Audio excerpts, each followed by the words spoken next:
Hello, everyone, and thank you for joining us. I am Dr. Anarita Bashalieva, along with co-hosts Dr. Victor Fett, Dr. Katerina Shrey, and our program producer, Professor Larry Sherray. We host a weekly discussion panel on Russia's war on Ukraine with guests from Ukraine, military experts, medical personnel, academics, artists, literary figures, and relief workers. Our panel is recorded and circulated nationally and internationally. We appreciate your comments and feedback. Special thanks to Marshall University Libraries and MUIT for making this weekly event possible. If you are joining us live on Teams, please feel free to use the chat to post any question for our guest. Today's guest will be introduced by Dr. Victor Fett. Thank you, Nara. I'm very pleased to introduce our today's speaker, Dr. Maria Snegovaya, who joined us from Washington, D.C., with a talk titled The New Old Cold War and the Preservation of the Nomenklatura at the Helm of Post-Soviet Russia. Maria is a senior fellow with the Europe, Russia, and Eurasia Program in the Center of Strategic International Studies, Adjunct Professor at Georgetown University's Walsh Foreign Service. Her research is in democratic backsliding and re-autocratization in post-communist Europe, as well as Russia's domestic and foreign policy. She is a very prolific published author in various peer-reviewed journals, and her first book, When Left Moves Right, The Decline of the Left and the Rise of the Populist Right, was published by Oxford University Press just last January. Maria, the microphone is yours. Thank you for joining us. Thank you very much. I'm really honored to be here, and definitely what Russia is doing in Ukraine is completely horrible, but hopefully my presentation today will help shed a little bit of light on the underlying motivations of some of the Russian elites. Today's presentation is devoted to the topic that I actually been exploring for quite some time, that is essentially focused on the exploration of composition of the Russian elite. Of course, when it comes to the war that Russia started in Ukraine, the completely unprovoked war, which also didn't just begin in February 2022, but really at least in 2014, if not before. This is a topic that obviously is in everybody's mind, and there were many scholars trying to address it to present various explanations. The most popular explanations are the ones I'm going to be discussing below. Why is this decision to start the war by Russia is so puzzling? Well, it seemingly goes against even Russia's long-term interests. Because first of all, Russia has created instability that actually makes it more vulnerable to other autocratic regimes, including China. Russia's pivot to China as a result of this war has been dramatically exacerbated, and CSIS, where I worked, has published a number of reports actually showing this growing dependency of Russia on China. In the long term, Russia completely burned bridges with many other countries in the West, and frankly undermined a lot of the achievements of its modernization that was unraveling over the last 30 years. Therefore, of course, the question emerges, what is the motivation that's driving Russian elites that are seemingly against Russia's long-term national interest? Well, as I mentioned before, the territorial revisionism of Russia has been addressed by a number of scholars. One very popular explanation that advocated, for example, by Chicago Professor John Mearsheimer, whose work I'm sure many of you are familiar with, essentially blames it all on international environment. As this argument goes, NATO was expanding during Russia's period of weakness since early 1990s, and that essentially creates risks in Russia that eventually triggered the Kremlin to act. Specifically, many people mentioned the Bucharest summit in 2008, where Georgia and Ukraine had been given very vague promises that one day they will become NATO members. And then also President Zelensky was pushing forward cooperation with NATO. And essentially, as the argument goes, Putin was provoked. However, this argument, if true, would have, under this assumption, we should have seen many more instances of Russia's revisionism. So NATO expansion, for example, was happening in early 2000s when the Baltics and a number of post-communist countries entered the NATO. And somehow Putin actually accepted that quite peacefully, despite the fact that Russia was already kind of recovering and had resources at that time, and did not seem to, Putin at the time did not seem to worry as much. Also, in similar occasions with other countries, we do not see nearly as many international instances of international revisionism. Countries are not as prone to start wars when international environment seems like is changing. Clearly, that's not all of the story by far. Another group of arguments blame it all on domestic situation. As the argument goes, it's all about essentially diversionary war. As the argument goes, Putin was facing domestic challenges with Russia's democratic movement, driven by Alexei Navalny and others, essentially threatening his hold on power, and the Kremlin needed some distraction, diversion. That's why the war started. This explanation, actually, I don't find very convincing at all. It's popular with the Russian liberals, but if you look at the data, you'll see that Putin is much more likely to start wars, and he has already started at least 5 during his quarter-century rule. He's more likely to start those wars when he has more resources and feels quite comfortable, less threatened domestically. In contrast, if you look at Russia's long-term legacies of starting wars, even during the Soviet period, you'll notice that when Russia is weak, disunited, fragile, like, for example, during the 1990s, that's when Russia is less likely to be internationally aggressive, just because it does not have enough resources.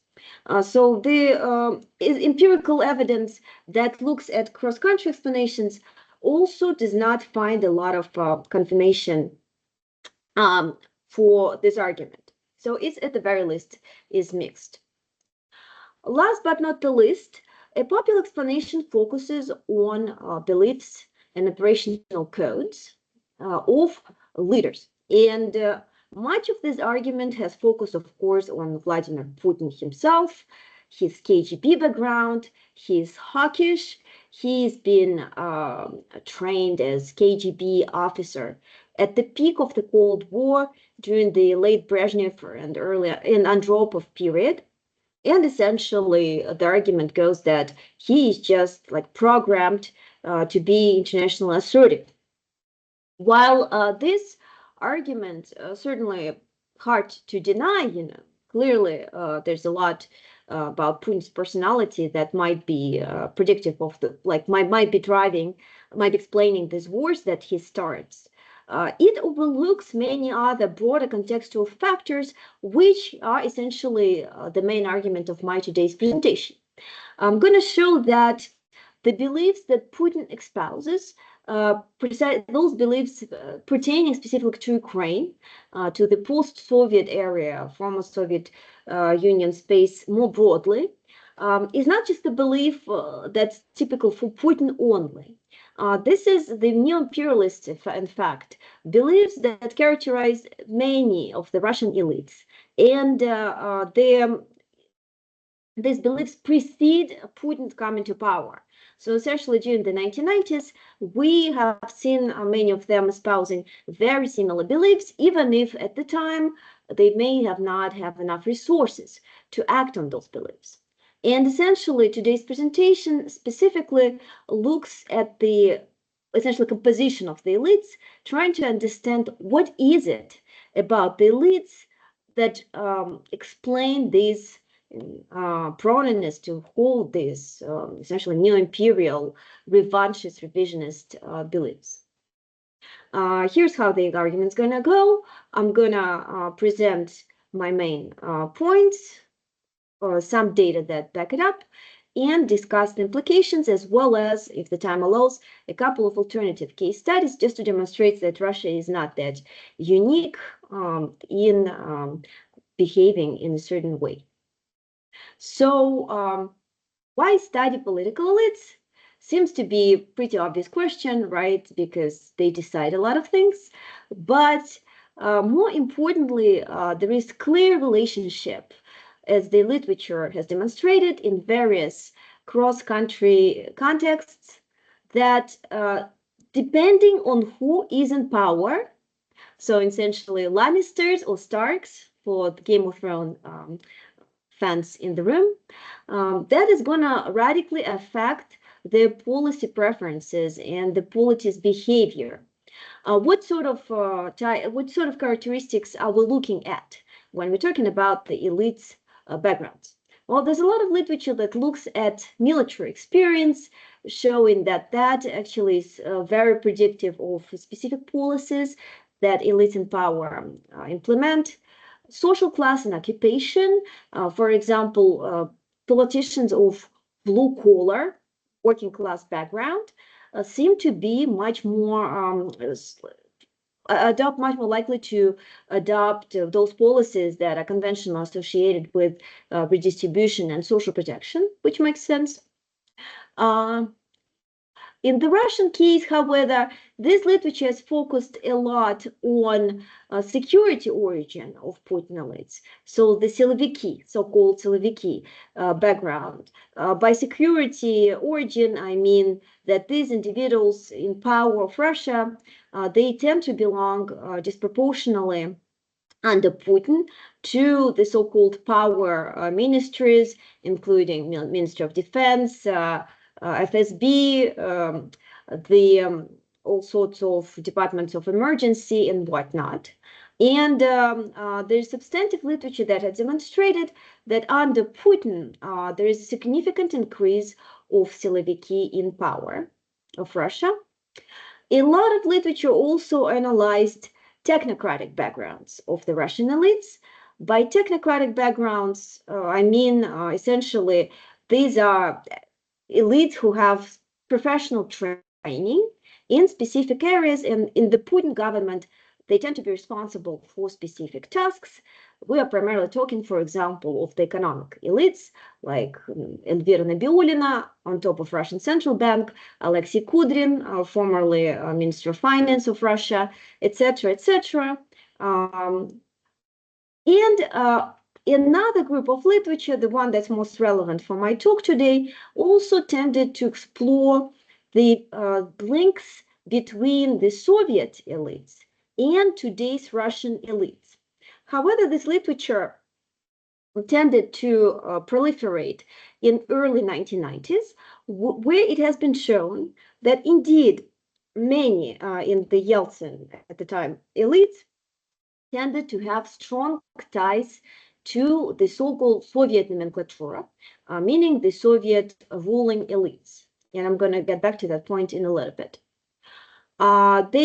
This literature tended to demonstrate that following the transition from the Soviet Union to post-Soviet Russia, many of these elites who used to be at the top, cream of the crop of the Soviet society, many of them managed to hold on to power. To the extent that there was any rotation, it tended to take place within the regional, economic, academic, and cultural elites, but specifically the political elites, to a large extent, were preserved with very few changes, primarily in the economic bloc, unchanged. Even Boris Yeltsin, who many of us know as a Democrat and reformer of Russia, he himself actually belonged to very high levels of Soviet elites. He was a candidate to the Politburo, to become a Politburo member, meaning he essentially was about to become like the absolute highest elite member of the Soviet Union. And he, as I will argue, actually, that's one of the reasons why, as he continued, as he came to Russian power in the early 1990s, he did not really radically change elite composition because many of these people were just familiar to him for his own background. The literature that focused on this topic, while it proliferated in the early 1990s, subsequently this particular topic has been dropped by scholars, and many have refocused on the exploration of the Russian elite's security background, as I said. In my opinion, that's an important gap in the literature because, as I argue, this is an important variable that allows us to explain a lot of what is going on in Russian foreign policy. Now, why does it matter? Why do we care about nomenklatura and who is nomenklatura? So the Soviet elites, those in the political, administrative, managerial, high-level positions in the Soviet Union, are not just your regular random Soviet person. Those are very special group of people. First, maybe described as a class among the first ones by Michael Vaslensky. Here you have his book cover on this slide. Michael Vaslensky is a very interesting person. He himself was a member of Nomenklatura. Later, he immigrated to the West, and in the 80s, he described Nomenklatura in his book, also entitled the same way, in a very detailed, meticulous way. I could not recommend this book more. And the important thing about Nomenklatura, it wasn't just a political group that just comes to power occasionally.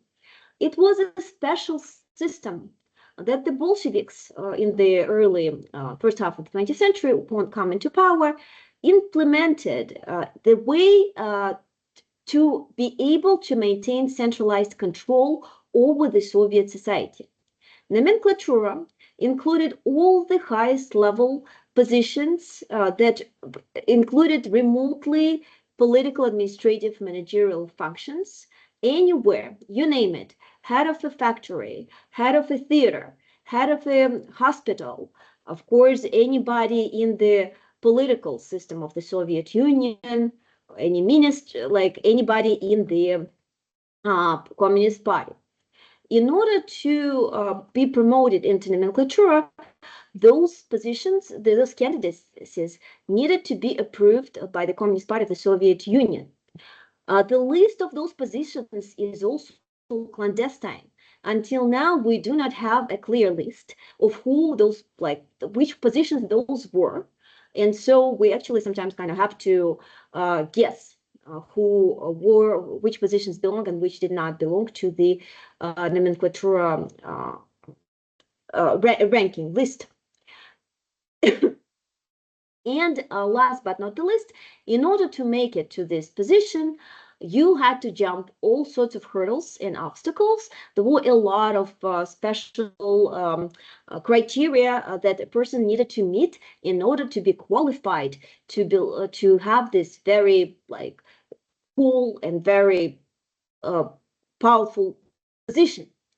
Accordingly, of all the society of all the Soviet society, the nomenklatura positions constituted, according to some estimates, only 1 to 3% of an entire population, or 750,000 to 2-3 million people, including family members.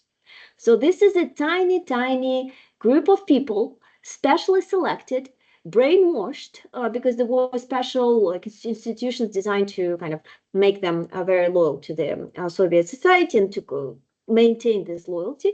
And those essentially that were selected as the most loyal, principled, and obedient to the Communist Party.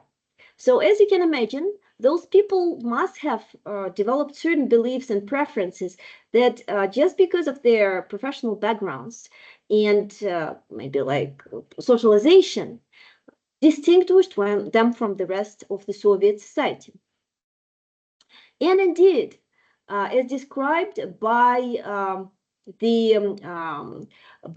Vaslensky, the effect of growing in the nomenclatura family was extremely important and formative for the preferences of an individual because nomenclatura enjoyed its own it lived in its own world within the Soviet Union.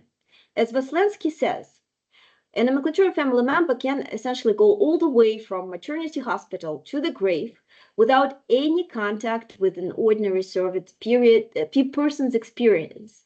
That included a series of special hospitals, special restaurants, special stores, they're like Berezka stores, where they had access to the products that no ordinary citizens, Soviet citizens had.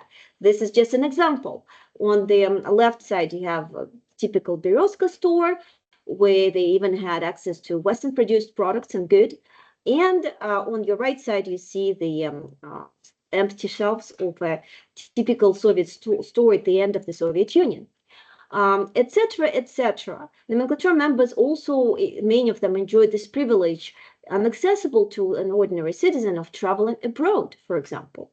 And of course, as you can imagine, a lot of different beliefs and preferences were ingrained into them through these very different experiences that they had.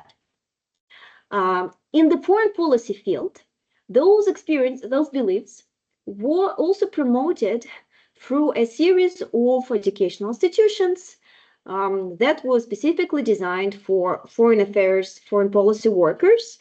Specifically, we're talking about MGIMO, that was specifically set up by Stalin after the Second World War, when it became obvious that in order to control the territories newly occupied by the Soviet Union, people were required, experts and analysts, professionals were needed with specific skills that allowed them to essentially assist the Soviet Union in that regard. And the interesting thing, and very important for this particular presentation, is that those beliefs tended to last even after the Soviet Union has collapsed. With that, I'm actually moving to my main argument, is that we cannot fully understand today's Putin system without factoring in the fact that many of the former Soviet elites, with their own special beliefs and preferences, managed to hold on to power in the post-Soviet Russia.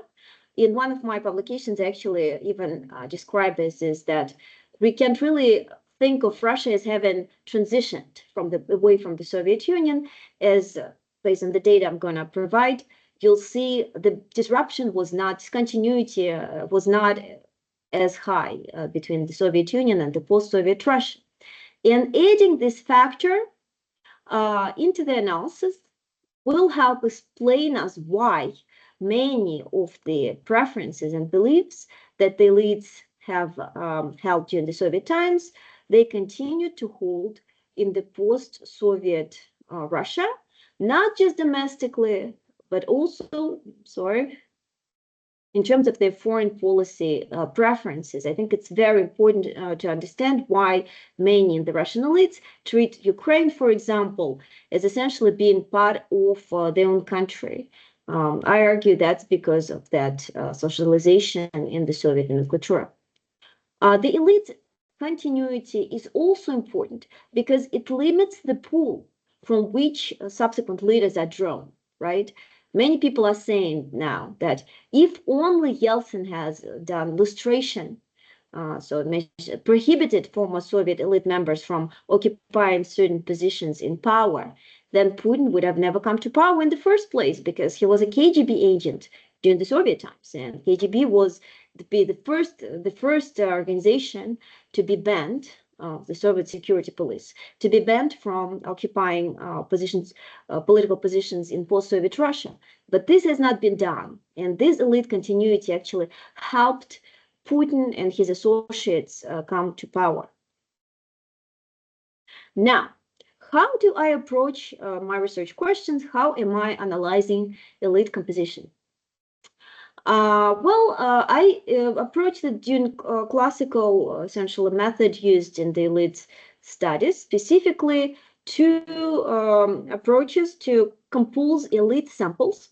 The first one, the positional method, looks at the political influence vested in formal positions of power. Essentially, I compose a list of most important positions in post-Soviet Russia's system and look at the backgrounds, professional and family backgrounds of the elites in today's Russia to see if they're tied to the Soviet nomenklatura. Essentially, what was the latest career position they occupied in the Soviet Union? And was it like, were they workers in the factories, or some members of intelligentsia, or were they indeed members of the Soviet nomenklatura? However, you can argue that in the in the post-Soviet Russia under Putin, formal positions tell you little about who is really in control. And I think that's a plausible counter-argument. So in order to control for that as a robustness check, I also use reputational method in my analysis, looking at informal reputations of power, essentially those people who are estimated to be the closest to Putin, essentially Putin's informal elite circle. And to do that, I relies on the top 100 most politically influential Russians. A list of those elites is annually published by Независимая газета. That's how I compose the list of post-Soviet Russian elites. Then what about the nomenclature backgrounds? How do I operationalize those? This is done, as I mentioned, by looking at, first of all, the individuals and their latest position they held in the Soviet nomenclatura in late Soviet Union. Top levels of nomenclatura are assigned a value of 1. We're talking of members of Politburo, people in the position of ministers, heads of the regions, etc., etc. And I also look at lower to middle levels of nomenclatura, meaning that people have already made it to the system, to the Soviet nomenclature system, for example, being the head of a local raikom. But they did not have time to grow all the way to the top. Still, however, they already made it, so they're already members of this very closed-off circle of Soviet nomenclature elites. And of course, if there was no such affiliation at all, then such individuals are assigned a value of 0. As an example, here we've got Viktor Zubkov. He was one of Putin's prime ministers in mid-2000s. He is assigned a value of 1 as nomenclatura of high level because in the Soviet Union, late Soviet Union, he was the first deputy chairman of the Leningrad Regional Executive Committee. In contrast, Vladimir Yevtushenkov, one of Putin's known oligarchs, or chairman of Sistema until recently, he is assigned a value of 2. He was also a nomenclature member heading the Science and Technology Department of Moscow's government, but it's not cool enough for our purposes to count him as 1. All right, so that's about methodology and what do we discover in our analysis. So I'll start first of all by offering the general sample information. That's the description based on gender, age. So what do we find? Well, first of all, even for me, not knowing, the Russian government being particularly inclusive, even I was shocked to find out that the complete male domination in all of the samples, and I'm looking at the years 2010 and 2020 to see overtime dynamic here. You'll notice that there's absolutely domination of males in Russian politics, even among the top 100 elites, only 5 to 8 people are women. That's still I knew it was not going to be a lot, but this is smaller than I thought. And age-wise, predictably somewhat, we see that the absolute majority of the elites are in the 50s and 60s. So Putin's peers, in other words, and they're still there even now, despite the fact that, for example, in Ukraine, the absolute majority of people in government are in the 80s. They're my peers. So you see that at this point, like the Russian elites is about 2 generations at least older than the elites in the countries where the elites are actually rotating in power. Now, what about nomenclatura? Based on the above analysis, right, as I analyzed the composition of the elites, and you'll notice that of my samples, this is year 2010, the top nomenclature elites, the Politburo level elites, actually are quite few. And this is expected, right? Because in order to make it to the nomenclatura, you had to jump all sorts of hurdles. It took time, many, many years. And as you know, in late Soviet system, many of those elite members were quite old. And there was this even problem of them often dying in power several months to years upon assuming this power just because of the age. However, if you look at the middle and lower nomenclature levels and sum them up together with the top elites, you'll notice that the domination of nomenclature among these elites is absolute. From 60 to 74% of an entire top political elites in today's Russia have a background in nomenclature. Yes, it's lower to middle levels, but remember, this is a very selected group of people. In order to make into this group of people, you needed to have Communist Party approval and also signal your loyalty to the systems in all sorts of ways. So that tells you something that these elites actually are still in power of today's Russia. Tells you about their preferences and beliefs. And in case of 2020, the results are pretty much the same. They don't change much, which indicates also lack of rotation in Russian elites, even between 2010 and 2020, with some over time decrease of the total nomenclature share, which happens primarily for natural reasons, as you can imagine, just because nobody's getting any younger in the system, but not because there's any democratic rotation or anything like that. Now you can argue, okay, this is interesting, but these are top 100 elites. How many of them really impact Putin's decision making? Right? It doesn't really matter that much. I agree with that argument. And as just another robustness check, I applied the same principle to look at the composition of the security councils of Russia. And Russia's Security Council can be approximated to the body, like closest perhaps to the main decision body in the Russian political system. It meets fairly often. Putin just had another emergency meeting with his Security Council to discuss the Kursk region situation. And this is the body that makes most important decisions, including war in Ukraine. So what about nomenclatural composition in those? So this is the assessment of nomenclatura from 1992 to 2020 across all of the security councils. And as you can see, over time, there's absolute domination of the nomenclatural elites in this group, on average, next to 80% across all of the security councils. Now, if we had Q&A, I would have asked you, what about this little drop between 2008 and 2012 that you see in this graph?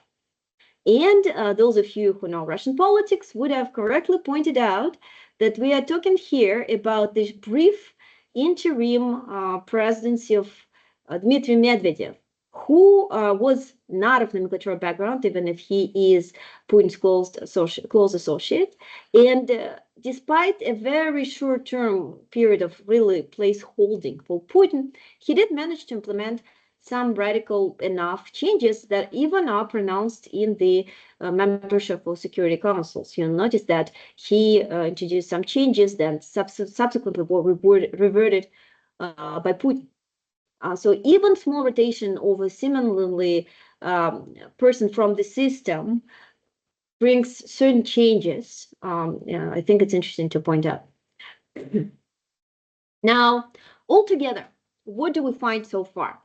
we find that 30 years after collapse of the Soviet system, the absolute majority actually of the Russian elites still have ties to this quite closed off, very much brainwashed group of Soviet elites. On average, about 60% of each sample per year. And there is clear temporal stability in this pattern. So these elites are actually in power, they're not going anywhere.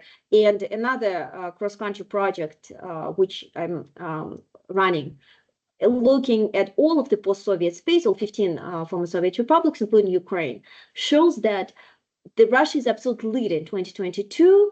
Russia has the highest number of Soviet nomenclature elites or Soviet nomenclature tied elites who still are in power as of today.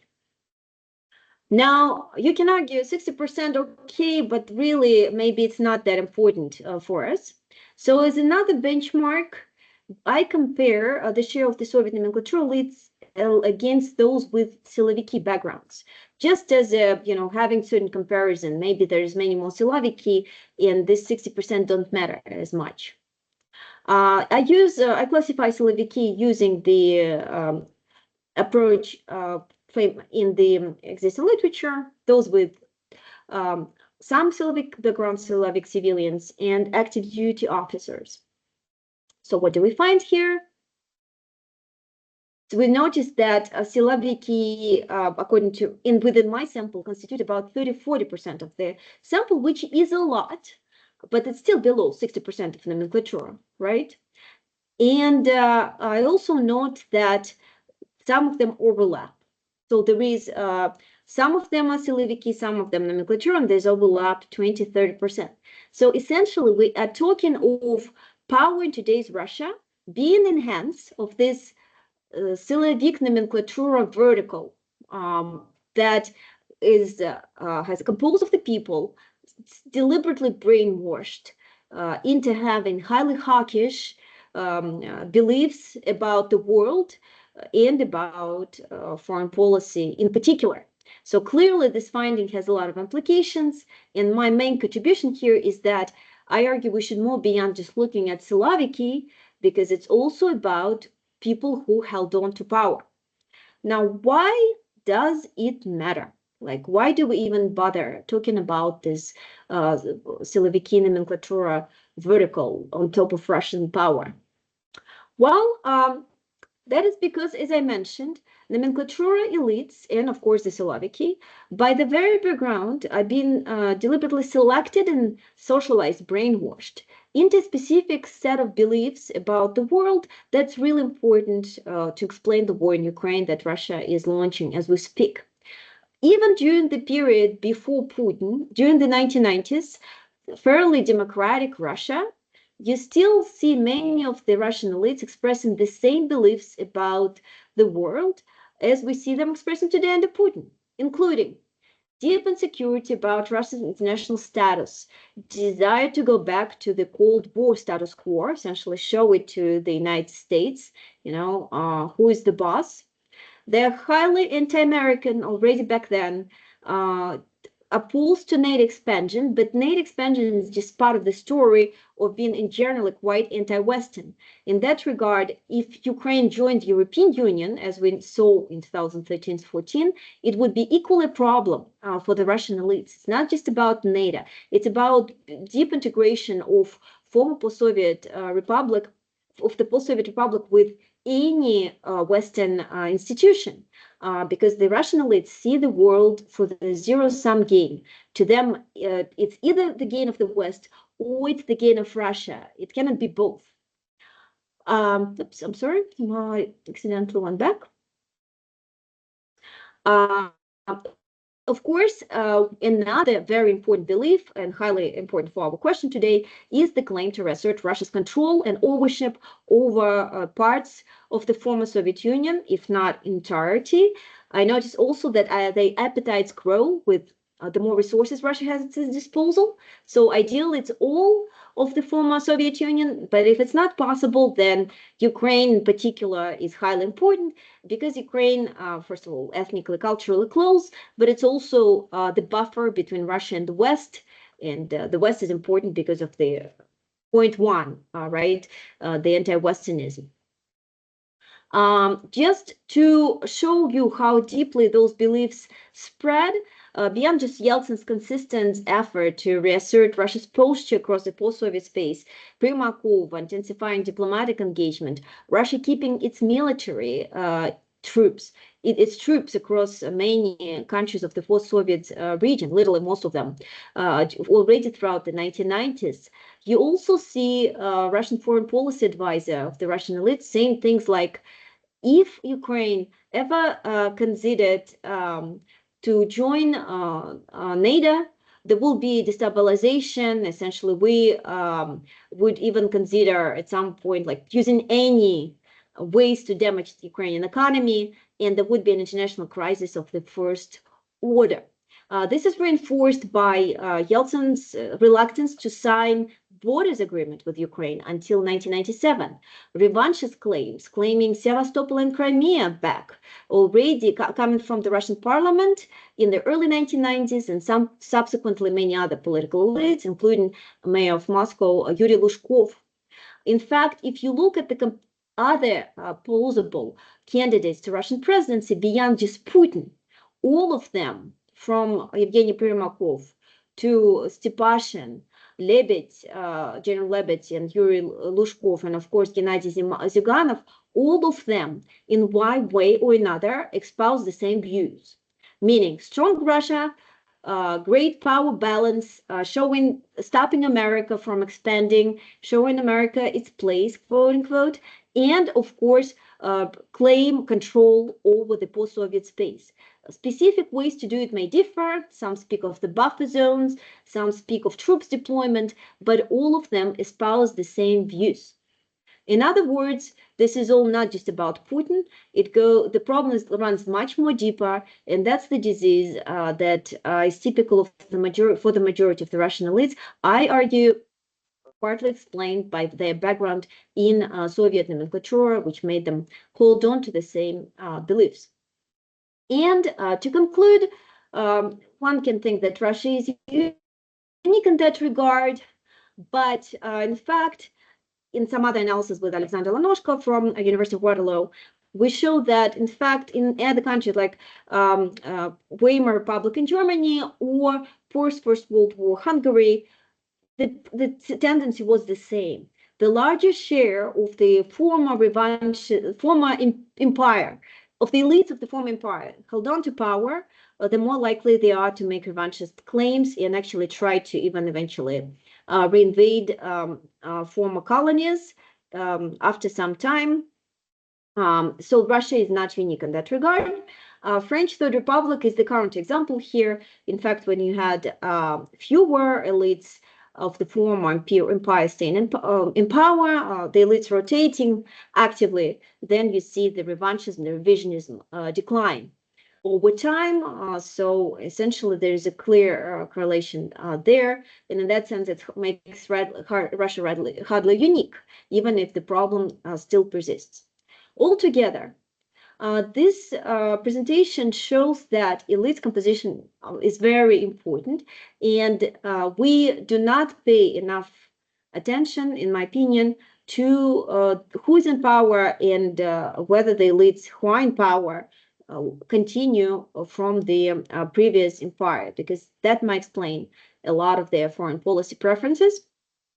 In addition, while I think we are generally looking at today's Russia with a lot of skepticism, often very justified, there is a little bit of optimism in this finding, showing that, yes, the elite stayed very much unchanged, but Russia is changing. And I would argue that for younger generations who are not brainwashed into these beliefs, Ukraine and other countries of the post-Soviet region, they are way less important, meaning that potentially pushing forward elite rotation, I know it's easier said than done, but it can lead to different Russia. And in that sense, Russia hopefully is not doomed being Russia as long as those changes are implemented. Then, of course, how do we do that is a different question. And altogether, understanding these elites Continuity helps us also explain not just Russia, but other cases in which new regimes with all the elites continuing in power were extremely revanchist and aggressive. And that's all I've got for now. This is something I'm working on for a new book project and a couple of new articles. And any contributions, suggestions are very welcome. Thank you.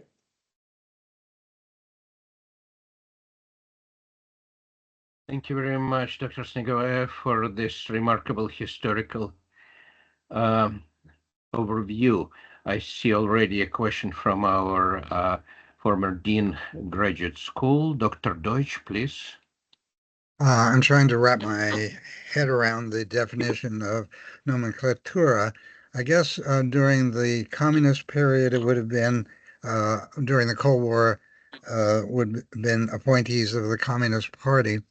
How do you define nomenklatura now, as Russian revanchist patriots, or how would you define the term? As I said, I look at the late Korea and the Soviet Union, who they were. And we understand that it was the top managerial positions in late Soviet Union that included administrative, political, managerial capacities. Heads of hospitals, heads of factories, all sorts of positions in Communist Party, all sorts of positions in Soviet government, etc., etc. Okay, so most of them, you would say, are former members of the Communist Party? Yes. All right, thank you. More questions, please. Of course, while people are thinking, Anara, please. Yeah, I'm very pleased with your presentation because my father was part of Nomenklatura. All my childhood I spent in Pravительственная dacha, actually.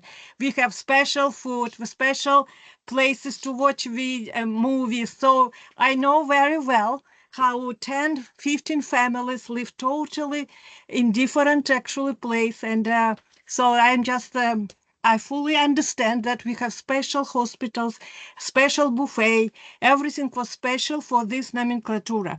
And what I noticed in the Soviet, even during the Soviet time, that nomenklatura was not actually a monolithic. There was within nomenklatura, we see a very rebellious part.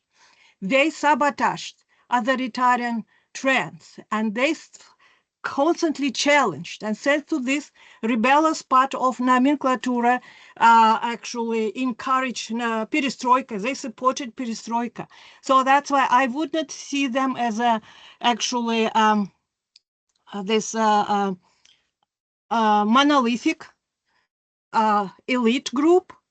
There are certain very, very positive moments we can find in this nomenklatura. For instance, if you look at Jahar Dudayev or Nemtsov, they actually deciphered, they explained what is happening inside this nomenklatura. So also I agree with you that red directors were replaced by young, loyal nomenklatura, young men. They will Komsomol leaders. So that was actually done very smoothly. And my question, how rebellious part of Russian nomenklatura today can cooperate with West after Putin? I see certain positive moments in well-educated nomenklatura, good bureaucrats, so post-Soviet bureaucrats, and how they can rebuild Russia in the future. Thank you. Mm-hmm. Thank you very much. And now it's so interesting. I'm so glad that you are able to participate because, yes, indeed, certainly your background, your experience is extremely, extremely relevant. So for definitional purposes and also to follow up on the first question, let's not call today's Russian bureaucracy nomenklatura, right? To avoid conflating them with who I'm really focusing on, which is the Soviet time elites and their continuity in power, but that's still looking at today's bureaucrat and whether they're tied to the Soviet nomenklatura. To your question, first of all, I do in the book look at this period that preceded the transition, and indeed you're right, Gorbachev in particular tried to bring to power more reformist wing of nomenklatura, including Shevardnadze, Kozyrev, even Andrei Kozyrev, who was subsequently Yeltsin's foreign minister, he actually also himself from background in the Soviet nomenklatura, Yakovlev, and others. But first of all, there were very few of them, and Gorbachev's failure of Gorbachev actually was one. Is the reason it was for lack of success from Gorbachev's reforms is partly the consistent resistance from the much dominating revanchist group within the nomenklatura, from the regions, from the industrial army, security services, and industrial groups who were very unhappy about the reforms. And second, even Gorbachev himself and his closest associates, I would argue, still maintain, I know it's more for them qualitative arguments, kind of hard to measure it, although I do try to measure at least something, some things using survey of the Russian elites, looking at the CPSU, so Communist Party membership. But even they, the most reformist ones, didn't necessarily want to destroy the Soviet Union. They just wanted to make the system last. And it wasn't resilient at the time because of the collapsing oil prices, deepening inefficiencies in the economy, the old Soviet leadership and lack of illiteration, etc. I would argue that many of them did not necessarily envision the collapse of the Soviet Union and Ukraine, for example, being independent. And how do we know it? Like I love Andrei Kozyrev. Putin's MFA called him a traitor, and that just shows you that he really did some good things. He was a liberal who promoted many of the Westernizer, promoted many of the pro-Western reforms, and Russia was probably the most pro-Western under his leadership. Having said that, already, so the Yeltsin's Russia really begins in 1992, the Soviet Union collapses, ends, and already by 1993. 1994, when Yeltsin and Kozyrev realized they have they're facing a lot of resistance from the Soviet elites, like former Soviet elites, in the Supreme Soviet and then Duma, and then everywhere else, even on Yeltsin's own presidential administration, they quickly change the language. So they don't really remain true to their westernized ideals, which kind of exposes their shallowness. They adopt a language that's more assertive. Kozyrev most prominently published an op-ed in New York Times, essentially saying, don't teach us to the West, we know how to do it.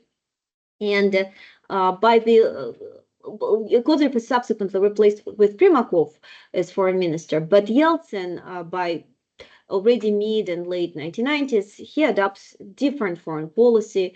And of course, Primakov, as you know, makes this U-turn over the Atlantic after the Belgrade bombings began by NATO. So what I'm trying to say here is that of course, you're absolutely right, the nomenclature is not a monolith, even if it's kind of hard for me to, using my tools, to distinguish between them. But I think still the nomenclature membership with the degree of precision predicts a certain set of beliefs, looking at how easily this westernized orientation was being dropped already in 1990s by these groups suggests that they were not true, ideational westernizers in that regard. In a lot of ways, the pro-Western turn was a function of Russian economic weakness and need for Western credit and support. And so I would argue that nomenclature membership still predicts these orientations fairly well. But it's a great point. Thank you very much for making it.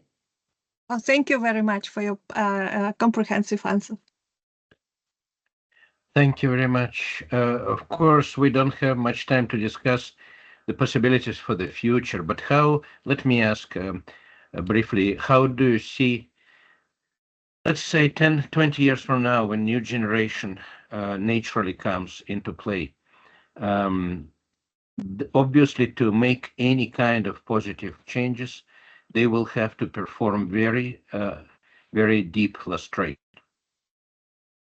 just like it has happened in Eastern Europe and in the Baltic countries.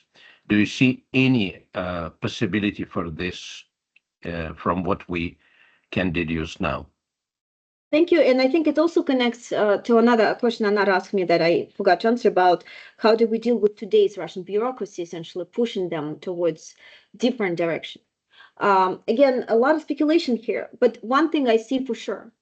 The preferences, the latent preferences of the elites of Russia, I argue, were quite revanchist from the start, from the majority of the Russian elites, with few exceptions.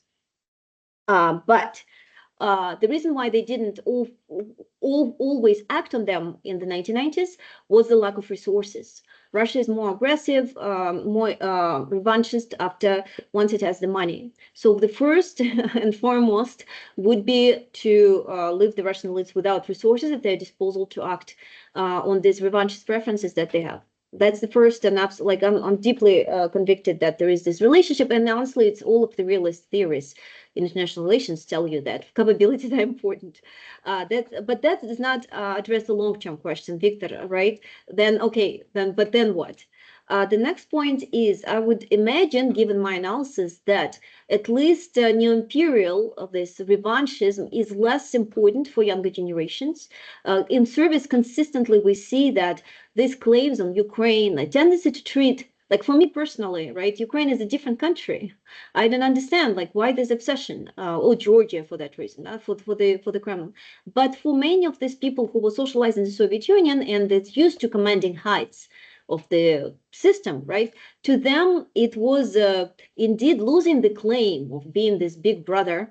And for them, it is indeed literally, I think they're honest when they say it's the same country. I think that will go, and this is where the younger generation lives some hopes that will go. But I think the great power ambitions will still remain, even if maybe this Eurasianist angle is dropped, and if there is certain alliteration. And yeah, we're just going to have to deal with that because the great power ambitions of the Russian elites probably will continue beyond Putin. Having said that, historically looking at this is like the outside of the like nomenklatura topic, looking at the cycles in Russian foreign policy, usually there's an aggressive, ambitious guy, Nicholas I, I don't know, like Brezhnev, Flesh and Drop and others, or Putin, hopefully, who gets Russia into some sort of trouble. There's obvious need for reforms that are lacking, defeat or very unsuccessful war that is usually followed by a cycle of attempted reset, where the West, which is also used for modernization and some sort of improvement of Russian domestic situation, economic situation. I think that will likely happen again at some point, probably after Putin goes, and probably he'll die natural death based on this dynamic, based on what we know about authoritarian regimes. And then the West will have a chance, because if Russia is indeed economically in crisis and somewhat lost and trying to lift sanctions, then it gives the West certain leverage to try and demand certain concessions. And of course, those concessions should absolutely include leaving Ukraine, which may or may not be feasible for subsequent Russian political elites. But I would argue, based on my analysis, the concessions should necessitate elite rotation. So the West should use this leverage more actively than it did in the early 1990s and try to push forward at least some elite change, because it will at least somewhat guarantee a different Russian policy going forward. Victor, I'm sorry, you're muted. Thank you very much for your analysis. And I will ask again our moderators or viewers if they have any more questions. If not, we will let Dr. Snegovaya go and thank her again for the deep and detailed story, which may be, of course, not so familiar to many of our viewers. We are always glad to learn. Thank you so much. To the extent that hopefully at least part of the story is true. And I will add that, of course, it's always inevitable simplification of a very complex reality. So, for example, I just finished Billington's the icon and the X, the bell and the X. And essentially, a lot of course, Russian behavior today cannot just be explained by the Soviet elite's continuity, but also by just certain types of ideational thinking that has been descriptive of Russia for centuries. But we deal with what we can deal. Unfortunately, I don't think we can change the thinking that's been in there for centuries, but we do have at least certain leverage over elite composition. At least it's something that we can manage, deal with going forward. Thank you for your optimism. I see another question. Please, Leslie.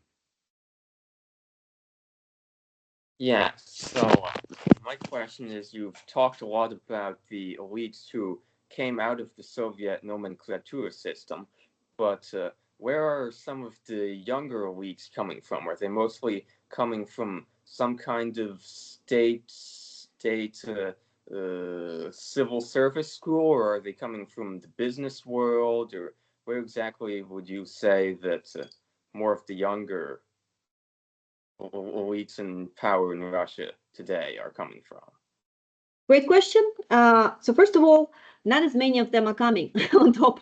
So as I mentioned before, it's actually quite remarkable that it actually simplifies the data collection by a lot, just because there's always often the same people in power. Like if you're looking at the top positions, right? I'm not talking about the technocrats, but I'm talking about the top political decision-making positions. And as an anecdote, I spoke to one American diplomat who was working at some point in Russia and then Ukraine. In Ukraine, she said, I had to throw away my notebook with contacts every couple of years because they didn't know the government and everybody changes and it's completely new people. In Russia, she said, I worked for 20 years. It was the same notebook. It's the same group of people who I would always contact because they're still in power. And unfortunately, it's still true. Having said that, of course, there is also a change over time, unraveling, and there are different channels. I think that's something, by the way, interesting for me to explore going forward. First of all, we're talking about interesting inheritance going on. There's a lot of talk about sons, daughters, Putin's niece, certain like Patrushev's son and whatnot. That's one trend that we clearly see. And a lot of analysts are talking about Putin essentially preparing this secession transition gradually. But this phenomenon is being spoken a lot, but the sheer number of those people is not as large. At least based on what I've seen. I haven't really done the analysis systematically, but based on the analysis that I've seen, is not too much. Then, of course, there are other recruitment channels. Medvedev, for example, created the whole special cadre preparation system, and they do launch those in the regions too, specifically designed to, much in the same way as in Soviet time, select specific people to then be promoted into lower level positions in regional governments and etc. And of course, like you and I, Leslie, would have never made it into the system, into those programs, just because of our background. Like I'm a foreign agent in Russia, and then not having a Russian citizenship or having dual citizenship is a big no-no. Having any contacts in the West at this point is a big problem, etc., etc. So in a lot of ways, they're trying to reproduce the old Soviet cadre management practices. And then, of course, there's also the military, the war, the special military operations, but really the war. A situation where Putin seems to be somewhat, some analysts saying that for the first time in many, many years, maybe since 1960s, there are indeed social lifts emerging for former war veterans. This is done to make the war more popular within Russia and also to entrench the Russian elites and the Russian society in the war. So there are special programs that emerged in 2022 that specifically hire former veterans into certain lower level positions of power. This is also happening. I'm a little skeptical as to how far this can go because, as the Russian saying goes, can a general's son become a marshal? No, because Marshall has his own son, right? So those are all positions that are already occupied by people entrenched in the system. But nonetheless, there's certain effort on the Kremlin side to indeed entrench the war by creating new opportunities for people with war backgrounds in the system. And again, somewhat of an anecdote, but I've heard more than once that even Russian oligarchs or people who plan to stay in Russia, Russian elites, they deliberately send their kids to get certain experience in the war in Ukraine so that later they have bigger chances to get promoted into positions of power in Russia. These trends certainly do not leave us a lot of optimism and hope, because as you can imagine, after the experience in the war, people who return, they're highly traumatized. Many of them have questionable backgrounds in the first place, because Kremlin, for example, actively hires former criminals, releases them from jail. And then on top of that, they're brainwashed into all sorts of horrible beliefs about Ukraine, about the United States, about the world. And then they come back, and with all of that baggage, they get positions of power. That does not sound like a great, peaceful, beautiful Russia of the future to me. But we'll see. So far, it's just too early to estimate the sheer size of this trend, but this is certainly happening. Thank you. Pleasure. Thank you very much once again. And we will conclude this program right now. Thank you to everyone who was listening and everyone who listens to us in recording. This was Dr. Maria Snegovaya with a lecture on Russian nomenclatura, and this was 129th weekly meeting of M-Ukraine discussion group at Marshall University, West Virginia. Greetings to everyone. Thank you.